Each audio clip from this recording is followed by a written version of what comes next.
Okay, real quick, real fast. Here we go. Beautiful ideas in a refreshing morning. I took a tour of what I called the church mess in America for 24 years. When I began that journey, pardon me, please. When I began that journey, I said to God, there's too much fakery. There's too much fake. I don't want to go into those places. And he said, you're right. It's all loaded with fakery and danger and misleading brainwashing. Well, he wanted me to go in and observe anyway. And I learned many wonderful truths, so many true and wonderful things from people who were teaching the wrong way or doing the wrong things at the same time that they were teaching some right things or one right thing or a few right things. So I had to glean, I had to sit in wrong environments. I mean, wrong. I had to sit in wrong environments and learn right things at the same time. It was a challenge. I've learned a great deal. I don't put my heart and my soul and my energy into the worship centers as I did before.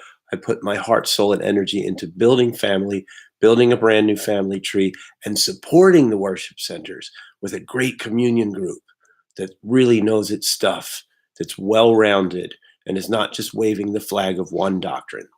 Okay, so blind guides, false sense of security. Blind guides, false sense of security. Father gave me this beautiful parable this morning. Okay, you're a parent. You have a child. You love the child. Across the street, there's raspberries. You say to the child, run across the street and pick me some raspberries for the breakfast. And the child runs across the street. Now, there's very little cars, and the child knows how to look both ways and then run. Okay? So, and the child loves you, and you love breakfast with raspberries, and the child trusts you so much, and you sing together, and when you do many things together, and you're so close in your hearts. Then, the street. The street is a dry street, and the child, if it looks both ways and there's no cars coming, because there's no cars in our neighborhood, runs across the street, gets the raspberries, brings them back. We throw them on the cereal. Oh my gosh, it's so tasty. But here comes a day where there is an icy street. The street has ice on it, black ice. You can't see the ice. You cannot see the ice. Now, you say to the child, go, run across the street, get the raspberries. The child goes out, and the child looks and looks around, runs across the street, and smash, falls down because of the black ice. Now, if you, the parent, have been warned that there's black ice on your street by a neighbor, and you don't say a thing, you give no details to the child, and you tell your child, go, run across the street and get the raspberries.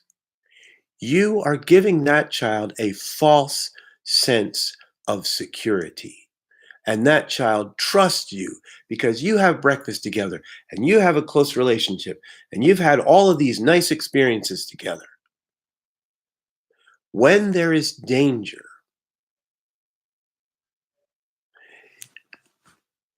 and those who are in authority do not warn about the danger, they are doing an evil work. Now, here's another parallel. One of the most terrible things in the whole world is landmines and children who have their legs blown off or who die because of old landmines in fields all over the world. All over the world as a deadly satanic characteristic. Human beings bury immensely powerful bombs and explosive devices that explode and throw metal and steel into people's bodies, and their bodies are ripped apart by the explosion in the metal. So, the same thing. You're a parent. You love your child. You're in, I'm recording. I'll be out in a minute. I'm recording. I'll be out in a minute. You have a child that you love dearly, dearly, dearly.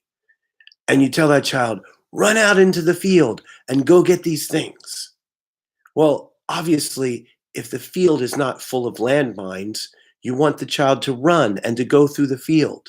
But if you have had some indication, if somebody said to you, that field over there has landmines in it, your child who trusts you, if you send the child out into the field that might have danger in it, if you're in a position of authority and you make no mention of the danger, you are doing an evil work.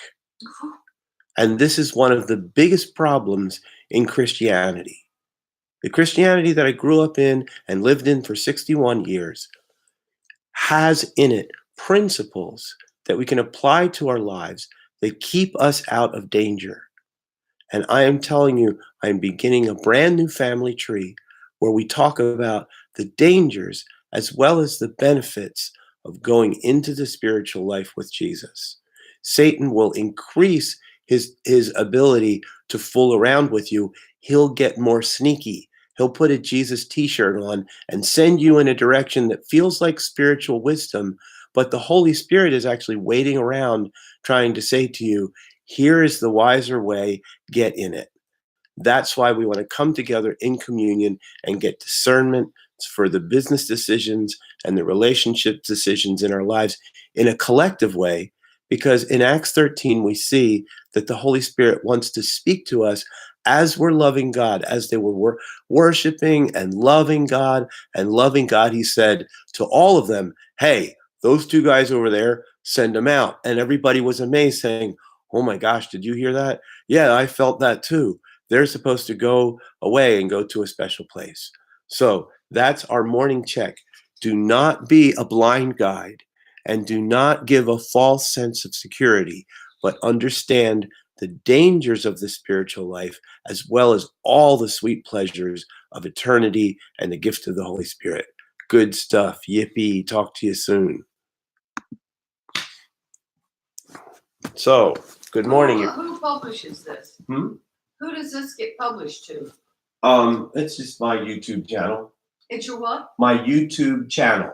Oh, everybody has a YouTube channel, right? Everybody that wants to? Yeah, anybody who wants to. So your friends look this up? Yeah, and I share it on my... I did. You're saying things I never heard before. The spiritual life is dangerous. Yeah, it's got dangers. Maybe it can be evil. So you ready to take a walk? No, I'm not. Yeah, that'd be nice, but I gotta go to the bank and get cash because I gotta get the card back. Okay. And so I gotta go to the bank and get cash. Now I called Bonnie and talked to her. Okay. And she said she could come and get you and take you home, which I thought might be easier than trying to go back to the hospital. And well, first of all, I must go back to the hospital to get my meds. Oh, okay. And I need them this morning. All right. Oh, you need them this morning? Yes. And I was considering asking you to be able to borrow the car, go and grab my meds. You don't mind hesitant about that. Well, that's fine. Well,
And I'm feeling great, Patsy. It's such a relief. My coughing has gone down so much. Oh my. I didn't have a very good night, but I had the best, yeah, I did, I'm breathing, I had a pretty good night. But, I've been having, digestive problems for the last few months. And it's going by the CPAP, and I'm finally figured it out, I mean, Dora wanted to take me to emergency. Oh, yeah, I was getting, That's right, you're talking. huh? Yeah, I remember you saying that. Yeah. I wanted to take it. It was nice, it was smooth, it was fairly easy. That hasn't happened for, I don't even know how long. Wow. But I told you, I see that cause in the air. So has it been constipation or loose stool? Wow. But then hopefully I get things to work with the, with, taking stuff, and it would have to be, almost diarrhea to come out because Right. it had to get past the air bubble. Right. Or something. Yeah. Leak. Right. Must have a leak out, so anyway, All right. today's a good day. All right, let me find out. I still got this problem,